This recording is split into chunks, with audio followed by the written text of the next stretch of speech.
Mesdames et messieurs, bonsoir. Merci d'avoir choisi RTI 1 pour vous informer à la une de ce 20h. La rencontre entre le président de la République et le ministre français de l'Europe et des Affaires étrangères, Jean-Yves Le Drian, visite de travail en Côte d'Ivoire, a été reçue ce lundi par le président Alassane Ouattara. Ils ont parlé de renforcement de coopération entre leurs pays. La Fondation Children of Africa offre des kits scolaires aux élèves. La première dame Dominique Ouattara a lancé la distribution de ces kits ce matin à Songon. Cette année, ce sont 15 000 kits scolaires qui seront distribués dans toutes les régions. Et nous aurons un dossier dans ce 20h consacré à la transformation du cacao. Nous verrons les premières tablettes de chocolat en milieu rural. C'est l'œuvre d'une cinquantaine de femmes d'une coopérative agricole dénommée Ekoya. Aujourd'hui, le chocolat Ekoya est vendu et apprécié dans le monde. Las Vegas est sous le choc. La nuit dernière, un homme a tiré sur une foule qui assistait à un concert en plein air. On déplore au moins 58 morts et 515 blessés. L'attaque a été revendiquée par le groupe État islamique. Le présumé tireur s'est suicidé avant l'arrivée de la police. Merci de nous suivre à travers le monde. Le ministre français de l'Europe et des Affaires étrangères est en visite de travail en Côte d'Ivoire. Jean-Yves Le Drian a été reçu aujourd'hui par le président ivoirien Alassane Ouattara. Les échanges ont porté sur le renforcement de la coopération entre la Côte d'Ivoire et la France. Jean-Yves Le Drian a par la suite été élevé au grade de commandeur de l'Ordre national de la Côte d'Ivoire. Mahama Traoré, Abiba Dambélé Saoui. Sa dernière venue à Abidjan remonte à mai 2016. Jean-Yves Le Drian, alors ministre de la Défense, était venu apporter le soutien de la nation française à la Côte d'Ivoire suite à l'attentat terroriste de Grand Bassam. Un an plus tard, mais cette fois, sous la casquette de ministre français de l'Europe et des Affaires étrangères, Jean-Yves Le Drian revient à Abidjan pour une visite placée sous le signe de la diplomatie économique. Chose qu'il a largement évoquée pendant plus d'une heure d'entretien ce lundi avec le président Alassane Ouattara. J'ai le plaisir d'accueillir mon ami Jean-Yves Le Drian, qui connaît bien la Côte d'Ivoire, ancien ministre de la Défense, maintenant ministre de l'Europe et des Affaires étrangères. Il connaît bien notre pays. Monsieur le ministre, c'est toujours un plaisir de vous accueillir en Côte d'Ivoire. Les relations entre la Côte d'Ivoire et la France sont des relations de grande confiance. Le président Ouattara était à Paris à la fin du mois d'août. Le président Macron sera ici à la fin du mois de novembre. J'aurai le plaisir de l'accompagner. Tout cela dans une logique de grand partenariat entre la France et l'Afrique. Notre devenir est commun. Et le fait que nous ayons nous-mêmes des relations étroites montre que la France et la Côte d'Ivoire doivent assurer ce devenir commun pour le compte de l'Afrique subsaharienne et pour le compte de l'Union européenne, en observant que vous êtes notre premier partenaire commercial, en observant aussi que nous avons avec vous un partenariat financier qui s'est renforcé au cours des dernières semaines et qui nous permet ensemble de voir l'avenir avec beaucoup de sérénité. À la suite de cet entretien, Jean-Yves Le Drian a été fait commandeur dans l'Ordre national lors d'un déjeuner offert par le président Alassane Ouattara. La Côte d'Ivoire est ainsi reconnaissante à l'engagement de l'homme d'État français pour l'Afrique depuis ses fonctions de ministre de la Défense à celui des Affaires étrangères. Votre présence en Côte d'Ivoire est le témoignage éloquent de l'amitié que le gouvernement et le peuple français nourrissent à l'égard du gouvernement et du peuple ivoirien, mais également de celui que vous porte le peuple ivoirien et son président. Vous êtes un africaniste, un vrai, cher ami de la Côte d'Ivoire et de son président, Jean-Yves Le Drian. Au moment où vous vous apprêtez à rejoindre votre beau pays, la France, je voudrais, au nom du président de la République, vous redire notre joie de vous avoir accueillis parmi nous et vous témoigner notre sincère gratitude pour le rôle primordial que vous avez joué et que vous continuez à jouer dans l'approfondissement de la relation France-Côte d'Ivoire. Au-delà de ma seule personne, c'est bien sûr la relation franco-ivoirienne qui est distinguée. Sous votre impulsion, Monsieur le Président, la Côte d'Ivoire a retrouvé sa place de locomotive économique de la région et la France veut être à ses côtés pour accompagner son développement est resté pour elle le partenaire de référence.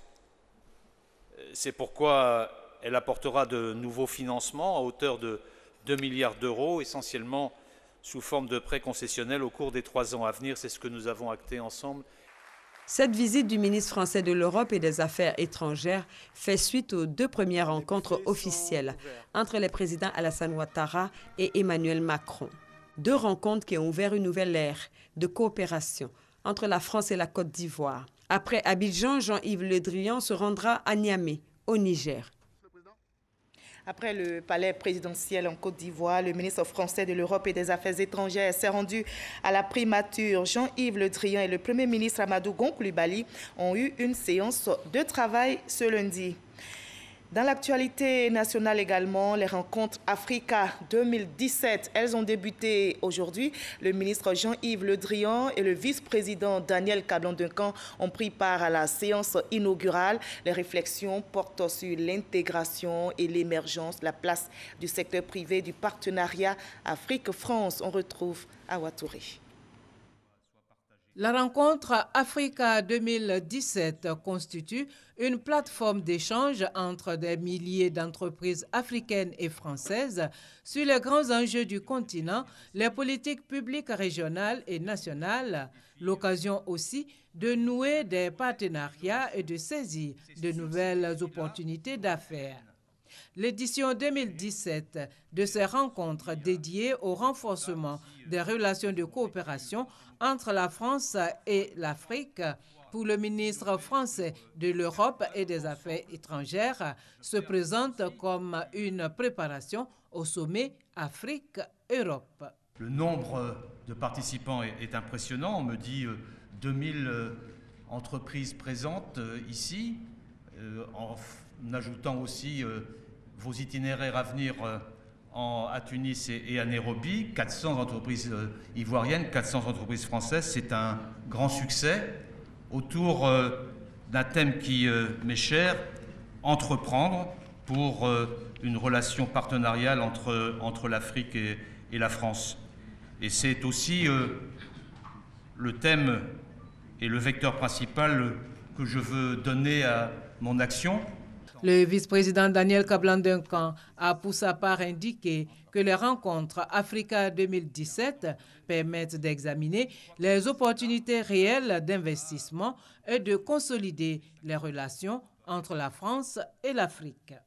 Il nous paraît donc essentiel pour l'Afrique de s'appuyer sur le secteur privé, tant national qu'international, comme principal moteur de la croissance. Cela pourrait se faire à travers notamment des partenariats publics-privés, mais aussi des partenariats privés-privés novateurs. Dans un tel contexte, la France, qui entretient déjà de solides relations avec de nombreux pays africains, devrait y jouer un rôle déterminant. Nous encourageons donc les entreprises françaises à anticiper dès aujourd'hui et investir plus massivement en Afrique. Ce vaste marché de 1,2 milliard de personnes, projeté, vous le savez, à 2,5 milliards de consommateurs, soit 25% de la population mondiale d'ici en 2050. Au thème de la cérémonie d'ouverture, le vice-président Daniel Kablan-Duncan a visité les stands des entreprises participant à ces rencontres d'affaires. Après Abidjan, les 2 et 3 octobre, les rencontres Africa 2017 vont se poursuivre à Nairobi et Tunis les 5 et 6 octobre.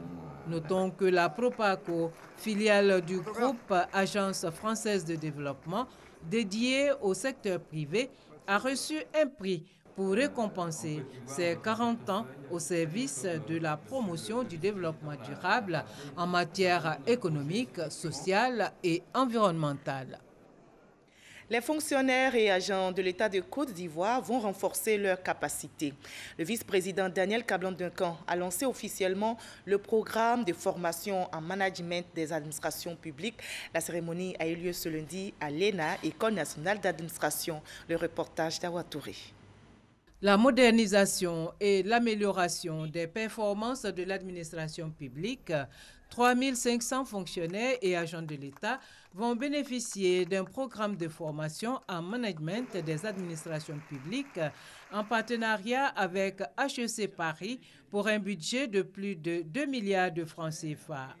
La phase pilote, un programme triennal dénommé CAP 2020, compétences pour une administration publique performante à l'horizon 2020, concerne 14 structures représentatives de l'administration ivoirienne.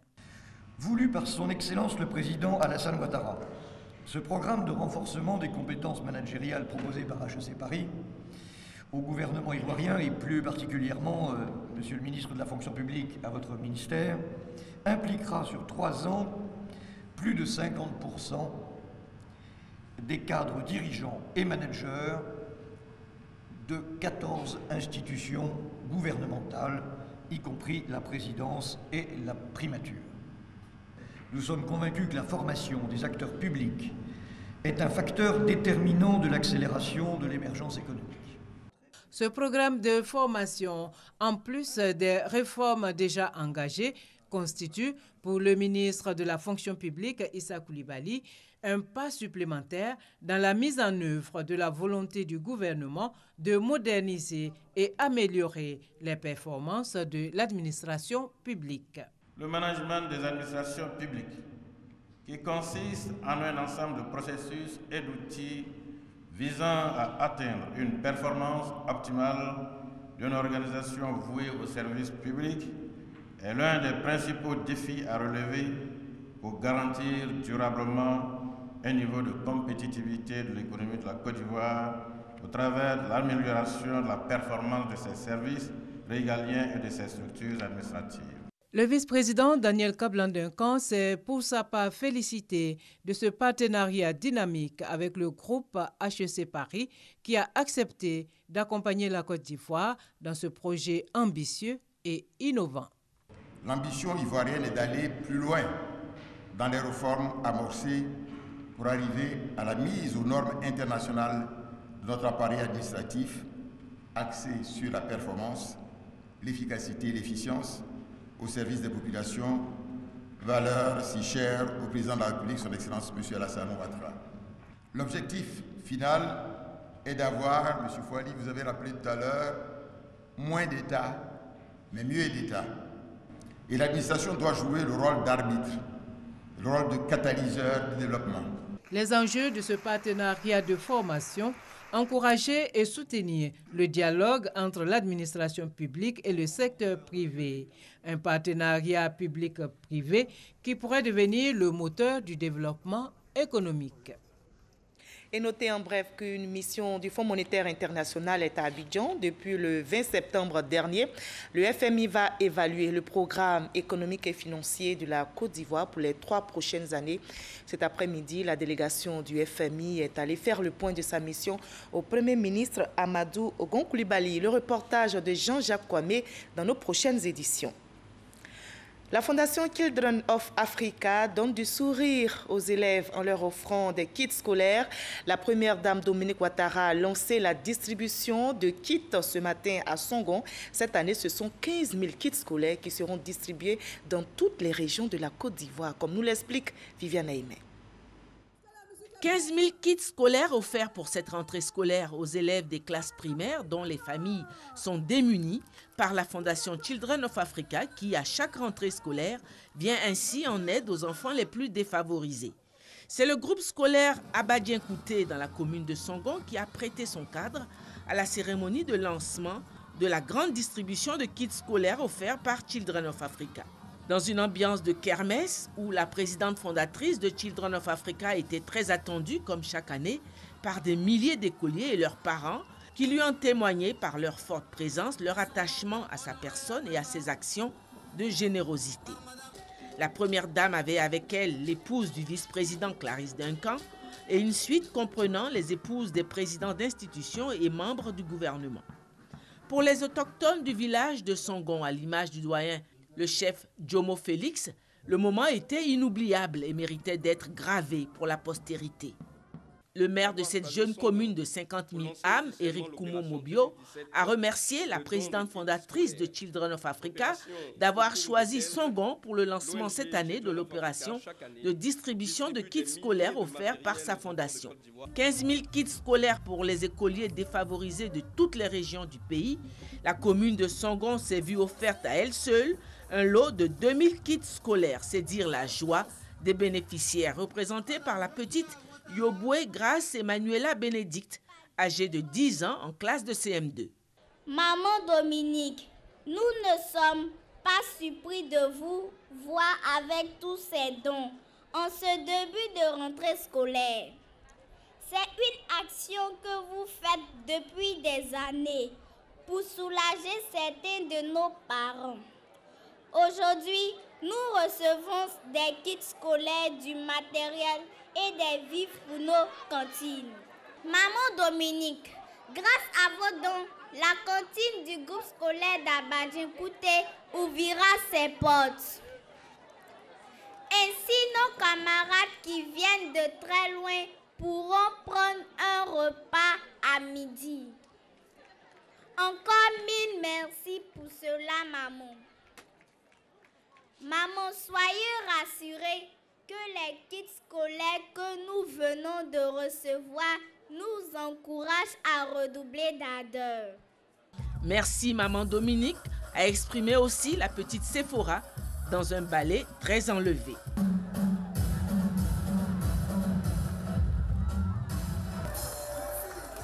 Bravo! Joie également des parents d'élèves représentés par le vice-président du COGES. Oui, Madame la Première Dame, nous sommes tous témoins de vos bonnes œuvres en faveur des enfants. À cet égard, vous ne ménagez aucun effort pour aider et soulager les parents.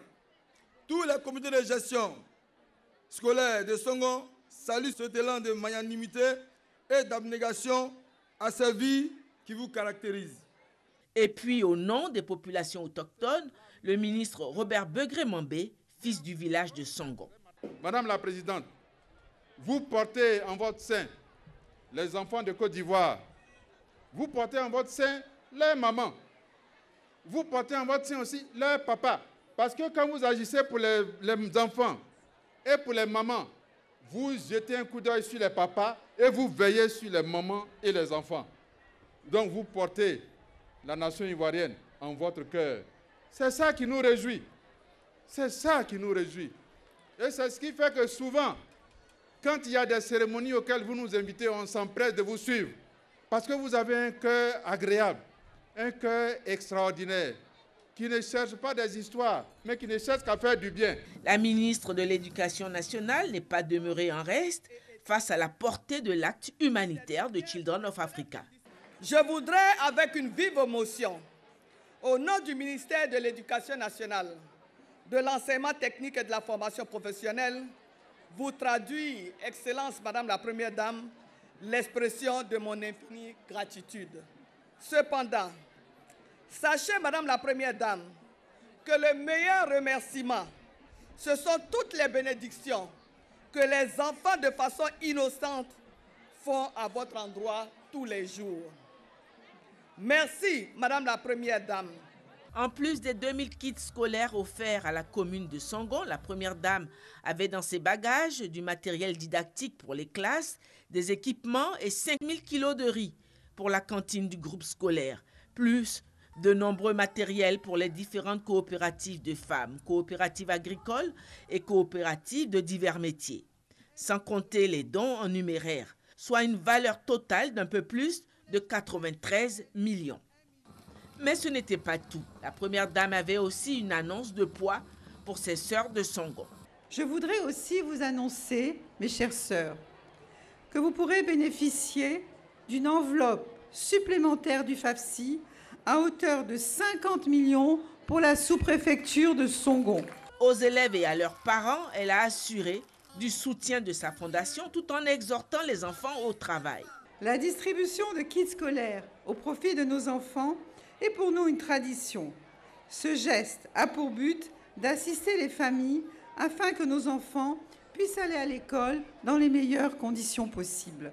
Pour la rentrée scolaire 2017-2018, la Fondation fera don de 15 000 kits scolaires dans toutes les régions de Côte d'Ivoire. Aujourd'hui, ce sont 2 000 kits scolaires qui sont offerts à nos enfants pour la sous-préfecture de Songon sur un total de 5 000 kits pour l'ensemble du district d'Abidjan. Ils sont composés de cartables, de livres scolaires et de fournitures. Mes chers enfants, j'espère que vous passerez une belle année scolaire, pleine de réussite. Je vous demanderai de rester sages et studieux et de bien écouter en classe. Faites aussi un bon usage des kits scolaires que je vous ai ramenés. Et sachez que le meilleur cadeau que vous pouvez me faire, c'est d'avoir de très bonnes notes à la fin de l'année. La première dame a remis symboliquement les dons aux écoliers et aux femmes de Songon, les remerciant à son tour pour les présents qu'elles lui ont offerts, des pagnes et un camion de vivres produits sur place. Avant de quitter les lieux, la première dame a inauguré la cantine du groupe scolaire nouvellement construite par le district autonome d'Abidjan. Depuis ce lundi, les résultats du BTS, brevet de technicien supérieur, session 2017, sont connus. 34 626 candidats ont été déclarés admissibles, soit un taux de réussite de 70,51% contre 58,67% l'année dernière. Ces résultats disponibles en ligne ont été proclamés par le directeur des examens des concours de l'orientation. Le reportage de Grace Kandou.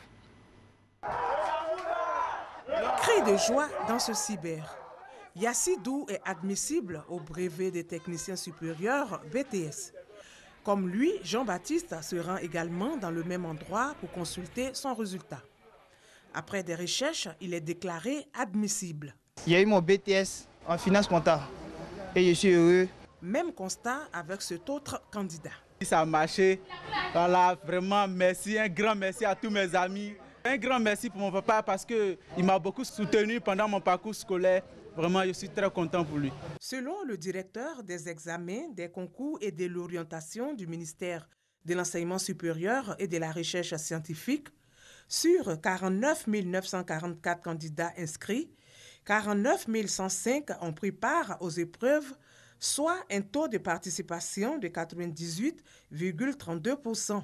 34 626 candidats ont été déclarés admissibles, soit un taux d'admissibilité de 70,51% en 2017 contre 58,67% en 2016, soit une progression de 11,84 points. Ces résultats sont disponibles ce jour et peuvent être consultés en ligne sur la plateforme du BTS www.examenbts.net. Les candidats disposent de 72 heures pour faire des réclamations. Pour ce faire, ils devront éditer leur relevé de notes en ligne uniquement sur le site www.examenbts.net et déposer leur réclamation sur le même site.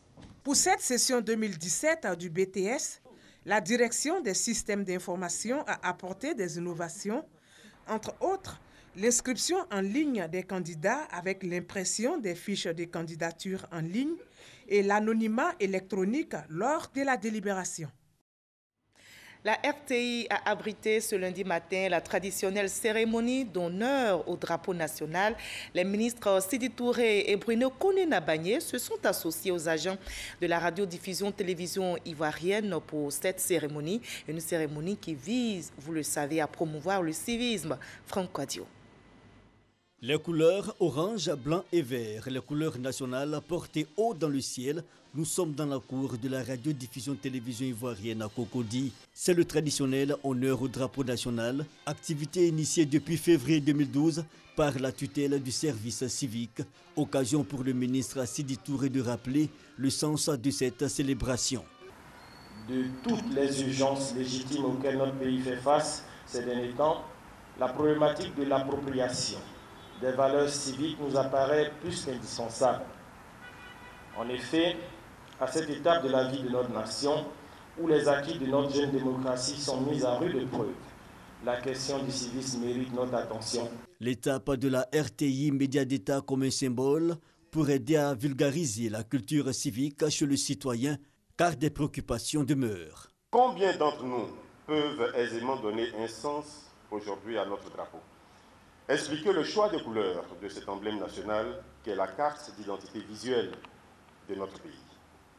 Combien d'entre nous, présents ici ou ailleurs, savent chanter correctement et complètement l'hymne national qu'est la carte d'identité sonore? Ces symboles reflètent pourtant un pan important de l'histoire de notre jeune nation et surtout, ils laissent entrevoir les aspirations profondes de la nation ivoirienne.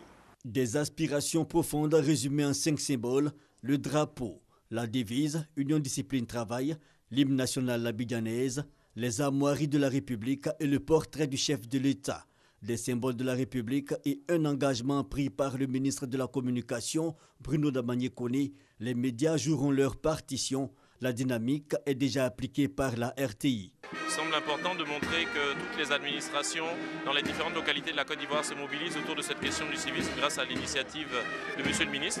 En plus de ça, nous avons lancé une campagne de communication de concert avec les services du ministère pour présenter aux Ivoiriens et rappeler les 5 symboles de la République et les expliquer. Action symbole, la remise du drapeau au ministre de la Communication, aux médias publics et au président d'associations de journalistes et organes de régulation de la presse. Il s'agit à travers ces personnalités d'imprimer dans les esprits la culture du civisme symbolisée par le drapeau ivoire. Le président de la commission paritaire d'attribution de la carte d'identité des journalistes professionnels et de professionnels de la communication informe l'ensemble des professionnels des médias que la session 2017-2018 de délivrance de la carte d'identité professionnelle est ouverte. Les intéressés sont donc invités à déposer leur demande d'attribution ou de renouvellement de la carte d'identité professionnelle auprès du secrétariat permanent de la CIJP au Plateau. Les demandes sont reçues du lundi 2 octobre au mercredi 18 octobre prochain. Dans le domaine agricole, à présent, le prix Borchamp du cacao est connu. Il est de 700 francs CFA par kilo pour la saison 2017-2018. Pour maintenir ce prix, le gouvernement a renoncé à des taxes pour une valeur de 81 milliards de francs CFA. Cela pour respecter la règle d'or, comme nous l'explique notre reporter Noël Nyagno. Le cacao, la campagne 2017-2018 s'ouvre pour cette fois dans un contexte de surproduction mondiale. Puis, les industriels ont du stock. Un stock de fin de campagne de plus d'1 780 000 tonnes. La campagne qui va s'ouvrir va se faire dans un contexte marqué par une production excédentaire dans tous les pays. Conséquence, l'offre est largement au-dessus de la demande, d'où la chute des cours mondiaux du cacao. Donc, baisse du prix aux producteurs avec une règle d'or, le maintien de 100% du prix CAF. Pour la campagne principale 2017-2018, cacao de qualité marchande bien séché est fixé à 700 francs CFA par kilo. Vous avez dit 700 francs CFA, mais pour ce prix-là, le gouvernement a consenti des efforts.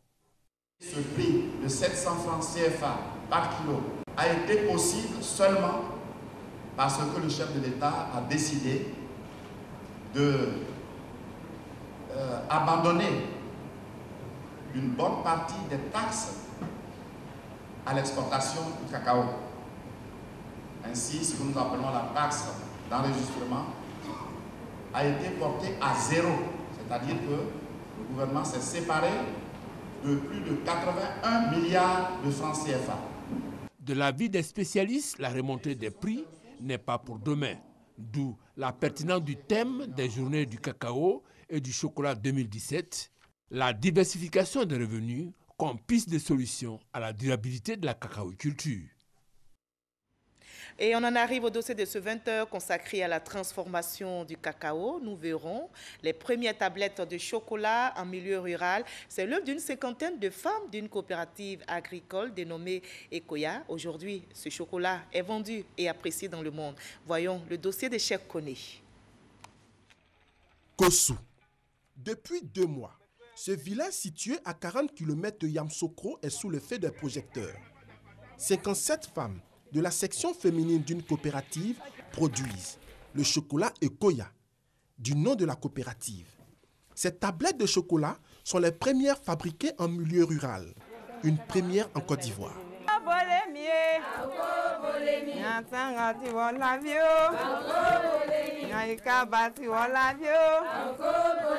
Toutes heureuses, ces femmes travaillent sans relâche 40 heures par semaine. Leur âge varie entre 25 et 45 ans. Depuis le lancement de ces premières tablettes de chocolat en août dernier, ces femmes sont devenues de véritables attractions en Côte d'Ivoire et au-delà des frontières. Elles constatent cependant des installations de fortune et des outils archaïques dans le processus de fabrication de ces tablettes de chocolat tant convoitées. Tout le processus se fait à la main. Nous avons des marmites, mettons dedans et nous grillons. Quand on finit de griller, les femmes viennent ramasser les choses. On donne aux femmes et elles décortiquent. On ramasse pour aller donner à d'autres femmes pour trier dedans. Épouses de planteurs pour la plupart, ces femmes ont troqué le mercure des sites d'orpaillage pour l'activité du chocolat. C'est le cas de Sonia, décortiqueuse dans la section féminine d'Ekoya. Ça nous aide beaucoup parce qu'en faisant ça, nous pouvons nous épanouir sans demander à quelqu'un. Et vraiment, ça arrange beaucoup de femmes entre nous ici. Depuis le lancement du projet, les commandes viennent de partout. Mais les femmes d'Ekoya ne transforment pour l'instant que 2 tonnes de fèves de cacao, soit 3% de la production globale de la coopérative. Leur objectif, transformer 50% de la production. À peine 2 mois, vraiment le monde entier, grâce aux médias, est au courant qu'il y a quelque chose qui s'est fait au niveau de Kossou. C'est ainsi qu'on a même des commandes. Malheureusement, on n'a pas encore le matériel requis pour pouvoir produire assez de chocolat. Sinon, il y a un bon engouement. Il y a des commandes au niveau même de l'Égypte, du Burkina Faso, de la Guinée et du Mali. L'engouement est total, mais les moyens financiers et techniques font défaut. À Yamoussoukro, au siège de la coopérative, le directeur appelle l'État à soutenir le projet. Nous faisons une première phase ici, qui est la torréfaction, le décortiquage, et une seconde phase avec notre partenaire qui fait la transformation. Nous voulons regrouper toutes ces 2 phases ici à Yamoussoukro. Pour cela, nous devons lever quand même un fonds autour de 200 000 €, donc autour de 130 millions. Faute d'unité de transformation, chaque jour, les fèves torréfiées par les femmes d'Ekoya sont convoyées chez le partenaire technique à Abidjan. Pour rappel, la Côte d'Ivoire est premier producteur de cacao avec 40% du marché mondial. Mais le pays ne transforme que 33% de sa production. Ce manque à gagner, le gouvernement veut le rattraper. Il s'est fixé pour objectif d'atteindre d'ici à 2020 50% de taux de transformation. Le projet des femmes d'Ekoya est donc un signal fort. Retour à Abidjan, nous sommes dans la commune de Cocody. Emmanuel Axel est chef pâtissier. Il est à l'origine du projet des femmes d'Ekoya. Ces fèves-là, nous allons juste les concasser et les mettre dans notre petite machine, c'est un broyeur. Après le broyage des fèves torréfiées, Emmanuel obtient une pâte homogène qu'il va ensuite introduire dans des moules pour obtenir des tablettes personnalisées. Le résultat est tout simplement édifiant. Pour un modèle économique simple, les femmes d'Ekoya achètent à 700 francs CFA le kilogramme de fèves de cacao à leur coopérative. Emmanuel leur achète ensuite les fèves torréfiées à 2000 francs CFA le kilogramme, soit un chiffre d'affaires mensuel de 4 millions de francs CFA. À 34 ans, Emmanuel ambitionne de démocratiser le chocolat, mais pas que. Le rêve pour nous, c'est de pouvoir transformer au moins de la moitié de notre production nationale, mais pouvoir inciter les Ivoiriens à consommer. Je ne veux vraiment pas m'arrêter au cacao, c'est juste un pan. Il y a d'autres éléments autour du cacao, même les résidus du cacao qui peuvent produire beaucoup d'argent. Le rêve d'Emmanuel est partagé par l'ensemble des membres de cette coopérative agricole. La présente forte appréciée des tablettes de chocolat Ekoya à l'édition 2017 des Journées nationales du cacao et du chocolat est la preuve que les lignes bougent. C'est une découverte pour les Ivoiriens, même les étrangers qui découvrent le chocolat ivoirien, fait par des Ivoiriens, par des producteurs ivoiriens, par les femmes de producteurs ivoiriens. Donc c'était vraiment une très grande joie que ce produit soit accepté par la population. Selon la Banque mondiale, le cacao représente 15% du produit intérieur brut de la Côte d'Ivoire, avec plus de 50% de ses recettes d'exportation et 2/3 des emplois directs et indirects. L'exemple des femmes de Koya va certainement faire tache d'huile afin que ce modèle soit accompagné, encadré et dupliqué dans toutes les régions de la Côte d'Ivoire. Et vous continuerez à déguster le chocolat chez vous. Ce dossier a été réalisé par Chef Koné du service économie de la rédaction. Plus loin, à Las Vegas, la ville américaine est sous le choc. La nuit dernière, Las Vegas a été la cible d'une fusillade qui a fait au moins 58 morts et 515 blessés. Selon un nouveau bilan, c'est le meurtre de masse le plus important de ces 25 dernières années aux États-Unis. L'attaque a été revendiquée par le groupe État islamique. Le présumé tireur résidant à Las Vegas s'est suicidé avant l'arrivée de la police. Il a tiré sur une foule qui assistait à un concert en plein air. Fin de ce 20h. Merci à vous tous de votre aimable attention. Je vous retrouve avec le même plaisir demain à la même heure.